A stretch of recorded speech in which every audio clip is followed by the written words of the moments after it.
Hello friends, welcome to Phoenix Circle. हम लोग आज के वीडियो में बात करें डाइजेस्टिव सिस्टम का। तो इससे पहले का वीडियो जो पार्ट वन में जो है डाला डाला जा चुका है। इसमें डाइजेस्टिव सिस्टम का पार्ट वन में बात किए हैं, और उसमें बात किए हैं आपका यहाँ पर स्टोमक तक का डाइजेस्टिव सिस्टम में कैसे डाइजेस्टिव सिस्टम काम करता है उसके बारे में। ठीक है, तो चलिए सबसे पहले कुछ यहाँ इंपोर्टेंट बात है जो आप लोग देख लीजिए। यहाँ पर जो ऑर्गन्स इन्वॉल्व होता है उसके बारे में बताए थे। तो डाइजेस्टिव सिस्टम जो है, डाइजेशन जो है फूड का स्टार्ट होता है माउथ से, इसके बारे में आपको बताए थे। और यहाँ पर सेलेबरी माइलेज रिलीज होता है माउथ में सेलेबरी ग्लैंड से, जो स्टार्च को या कार्बोहाइड्रेट को डाइजेस्ट करता है। सेकंड बताए थे, माउथ के बाद स्टोमक में चला जाता है, और स्टोमक में रिलीज होता है पेप्सिन, म्यूकस, रेनिन और हाइड्रोक्लोरिक एसिड HCl। इन सब एंजाइम्स का जो है उसका फंक्शन पिछला वीडियो में बताएं। आज हम लोग बात करेंगे यहाँ पर स्टोमक से ड्यूडेनम में, सॉरी, स्टोमक से जो है स्मॉल इंटेस्टाइन में फूड चला जाता है। तो वहां पर कैसे डाइजेशन होता है। तो देखिए, upper part of small intestine को कहा जाता है ड्यूडेनम। ठीक है, यहाँ पर देखिए,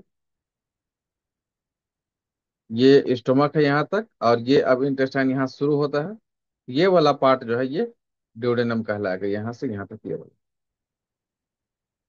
ठीक है, अगर इसका पूरा लेंथ में ये देखना है तो यहाँ पर ये देख लीजिए। ठीक है, यहाँ पर ये स्मॉल इंटेस्टाइन यहाँ पर शुरू हो गया, यहाँ से ये रेड वाला जो है, ये रेड वाला यहाँ से शुरू हो रहा है, देखिए यहाँ से ये इस तरह से आएगा। ये स्मॉल इंटेस्टाइन है ये साथ। ठीक है, चलिए। तो ये स्मॉल इंटेस्टाइन, तो ड्यूडेनम में क्या होता था।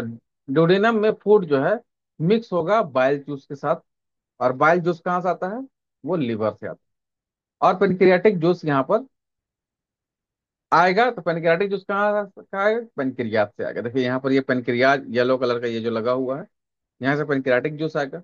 अब बाइल जूस जो है बेसिक इन नेचर होता है, बेसिक बेस होता है ये। ठीक है, क्योंकि जब स्टोमक में था तो वहां पर जो है एसिड रिलीज हुआ, और जो पेप्सिन था, वो दोनों, ये दोनों एसिड, और वो सब एसिडिक इन नेचर होता है। अब यहाँ पर ज्यादा एसिडिक ना हो जाए फूड, जिससे डाइजेशन में प्रॉब्लम आ जाए। इसीलिए यहाँ पर आप बेसिक नेचर को जो है, यहाँ पर जो है एंजाइम रिलीज हुआ, ताकि उसको जो है न्यूट्रल किया जा सके। और इस बाइल जूस का काम है फैट को जो है डाइजेस्ट करना। फैट को स्मॉलर ग्लोब्यूल में क्या कर देगा, कन्वर्ट कर देगा। उसके बाद पेनक्रियाटिक जूस है। तो पेनक्रियाटिक जूस में बहुत सारा एंजाइम होता है, जिसमें तीन एंजाइम की बात यहाँ पर किया गया है। ठीक है, एक ट्रिप्सिन है, एक एमाइलेज है, और एक लाइपेज है। तो ट्रिप्सिन का काम है प्रोटीन को ब्रेक डाउन करना, मैंने डाइजेस्ट करना। लाइपेज का काम है फैट्स मॉलिक्यूल को डाइजेस्ट करना। और एमाइलेज का काम है अगेन जो है, जो स्टार्च या कार्बोहाइड्रेट उसको सोल्यूबल शुगर में कन्वर्ट करना। ये इन सब एंजाइम्स का काम है। देखिए, डाइजेशन वाला में दो बात आपको याद रखना है। एक तो कौन सा ऑर्गन इन्वॉल्व रहता है वो याद रखना ही रखना है सीरीज में। उसके अलावा जो ग्लैंड्स है और उससे निकलने वाला जो एंजाइम्स है, ये आपको याद रखना है। ठीक है, क्योंकि एग्जाम में यही पूछा जाएगा। और कौन सा एंजाइम किस चीज के डाइजेशन के लिए रिस्पॉन्सिबल है, ये इंपॉर्टेंट है, तो ये आपको याद रखने का है। जैसे इससे पहले स्टोमक में हम लोग देख चुके हैं, पेप्सिन था एक, और यहाँ पर ट्रिप्सिन। तो पेप्सिन और ट्रिप्सिन या सिन सिन वाला जो है प्रोटीन के लिए है, डाइजेशन के लिए। लाइपेज एज वाला जितना है मैक्सिमम, वो जो है फैट के लिए होता है, लेकिन लाइपेज और यहाँ पे फिर एमाइलेज है, एमाइलेज जो है स्टार्च के लिए। अब यहाँ से ड्यूडेनम से फूड जो है पास होकर कहाँ चला जाएगा, स्मॉल इंटेस्टाइन में चला जाएगा। ठीक है, अब स्मॉल इंटेस्टाइन में क्या है, स्मॉल इंटेस्टाइन में जो है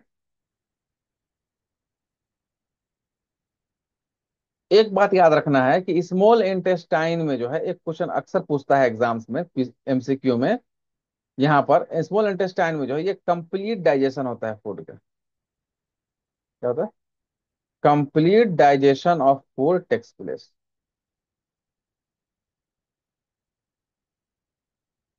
ठीक है,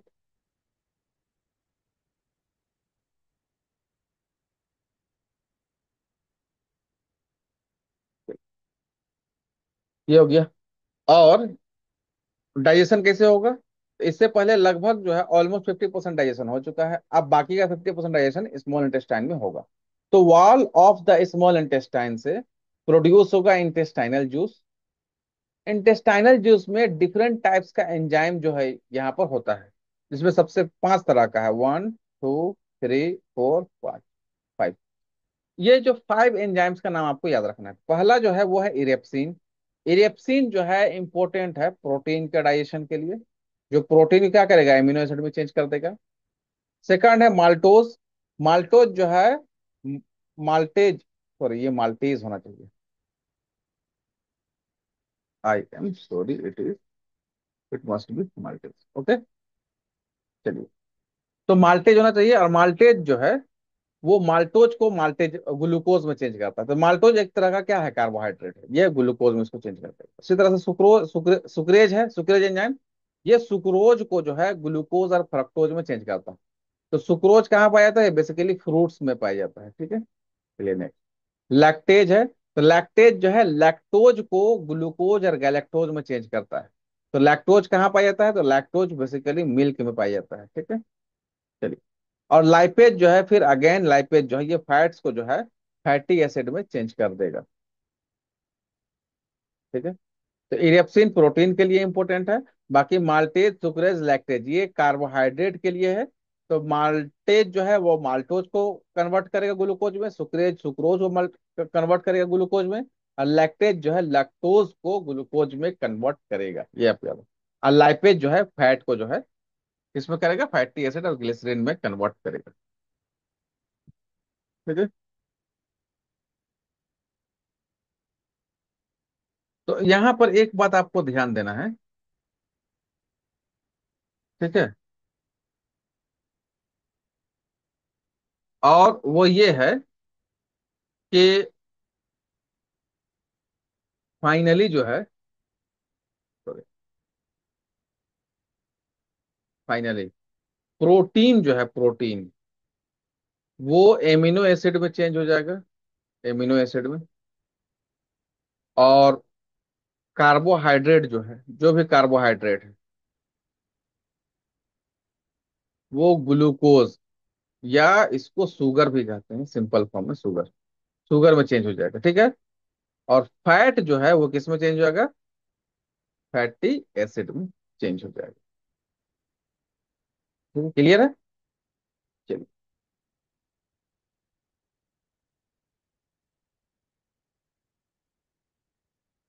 अब यहाँ जो एक बात और है कि अब जो है स्मॉल इंटेस्टाइन से जो है, स्मॉल इंटेस्टाइन में और कुछ फंक्शन होगा।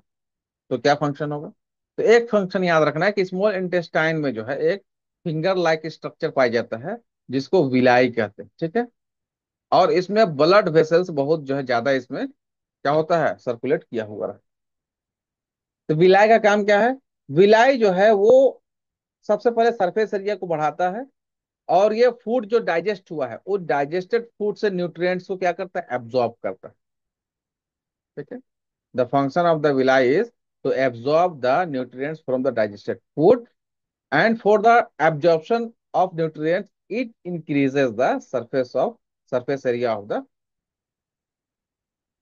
intestine. ओके, अब डाइजेस्टेड फूड का जब एब्जॉर्प्शन जो होगा, उसको जो ब्लड वेसल यहाँ पर है ये वाला, इसके थ्रू जो है different parts of the body में क्या कर दिया जाएगा, ट्रांसपोर्ट कर दिया जाएगा। तो ये फिंगर लाइक प्रोजेक्शन जो है यहाँ पर देख लीजिए, इंटेस्टाइन का इंटरनल पार्ट का यहाँ पर ये डायग्राम यहाँ पर दिया हुआ है। आप यहाँ पर देख सकते, एक ये वाला है, और इसी का जो है लार्जर वर्जन यहाँ पर ये दिया गया है। ठीक है, चलिए। जो अब रेस्ट जो अनडाइजेस्टेड फूड बचा है उसको पास किया जाता है किसमें, लार्ज इंटेस्टाइन में। ठीक है, यहीं पर एक प्रोसीजर का नाम लिखा हुआ है, एसिमिलेशन। तो एसिमिलेशन कहते हैं the process by which nutrients absorbed from digested food and are utilized by body cells for various functions is called assimilation. देखिए, डाइजेस्टेड फूड का न्यूट्रिएंट को एब्जॉर्ब करना, और बॉडी उस न्यूट्रिएंट का यूज कर ले रहा है, ये जो प्रोसीजर है इस प्रोसीजर को एसिमिलेशन कहते हैं। ये आपको याद है। फिर लार्ज इंटेस्टाइन में आएगा, तो लार्ज इंटेस्टाइन का में क्या होता है कि यहाँ से जो भी वाटर मॉलिक्यूल्स है उसको एब्जॉर्ब कर लिया जाता है, आज जो वेस्ट प्रोडक्ट रहता है उसको जो है एनस से भेज दिया जाता है, जो फीकल के रूप में जो है क्या हो जाएगा, वो इजेक्ट हो जाएगा, एक्सक्रीट हो जाएगा। तो लार्ज इंटेस्टाइन का थ्री पार्ट है, कोलोन, रेक्टम एंड एनस। तो कोलोन में फर्स्ट वाटर वाटर का एब्जॉर्प्शन होगा, उसको सेंड किया जाएगा रेक्टम में। रेक्टम में रखने के बाद जो है रेस्ट मटेरियल को जो है कहाँ, एनस भेज दिया जाएगा। और एनस में जो है जो रेस्ट मटेरियल, जो वो रेस्ट वाटर अब जो रहता है उसको एब्जॉर्ब करने के बाद इसको जो है फीकस के फॉर्म में इसको जो है इजेक्ट कर दिया जाएगा। ये जो है पूरा जो है डाइजेस्टिव सिस्टम का जो है एक पूरा प्रोसीजर जो है इसमें बताया गया है। ठीक है, उम्मीद है कि डाइजेस्टिव सिस्टम में जो भी ग्लैंड्स और जो ऑर्गन जो इन्वॉल्व है वो आपको उम्मीद है कि अच्छे से समझ में आया होगा। ठीक है, वीडियो अच्छा लगेगा तो लाइक शेयर सब्सक्राइब जरूर कीजिए। Thank you.